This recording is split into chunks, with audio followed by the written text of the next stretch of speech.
At dahil galing nga tayo sa day off, kaya naman eto, duty na naman tayo at solo. At dahil ang kasama ko naman na magde-day off si partner. Ganun talaga ang labanan namin dito pag may day off na isa, isa lang ang maiiwan. Kaya naman eto, at pagpasok ko may order na ako agad.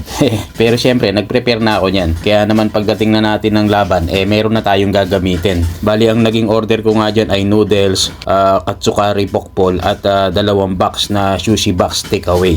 At syempre, habang nagro-roll ako ng sushi dyan, nagluluto na rin ako ng katsukari sa kabila. Kaya kung mapapansin nyo, pabalik-balik ako dyan sa kabila. Pero hindi ko na nga lang napakita dun sa may kabilang video dahil sa isang side lang naman naka-video tong ating vlog. Pero napakita ko naman po sa mga previous vlog ko yung paggawa ng katsukari tsaka noodles. Tsaka basic lang naman po ang aming noodles Indomie noodles lang.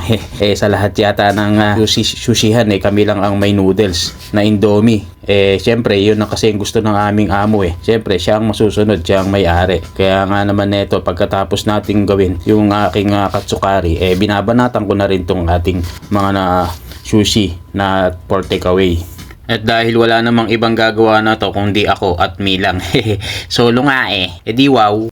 At syempre, pagkatapos natin ipagro-roll yan, pagkakakatin na natin. At ilalagay ko na rin sa takeaway box yan para naman maiportion na natin. At syempre, pagkalagay natin sa ating box yan, lalagyan ko na rin ng mga sauce. At bago nga pala ako magpatuloy sa aking vlog, special shoutout ko pala si Sir na nanood sa aking video. Huminto siya habang ako'y nagla-live sa video ko sa kahapon dun sa basketballan. Dahil sabi niya, Sir, ano ba yan?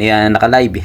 Yes sir, sabi ko naman. Kaya sabi niya, hindi na raw ako nag-upload. Sabi ko naman, boss, naka-live po yan. Shoutout pala sa'yo, Sir Boss Exxon. Siyempre, pagkatapos ko naman gawin yan i-roll, ilalagay ko na rin sa takeaway. Ako na rin ang magpapunch at mag-prepare ng takeaway. Dahil nga solo nga tayo Yun lang, salamat and God bless everyone. Love you all. Mama, chup chup.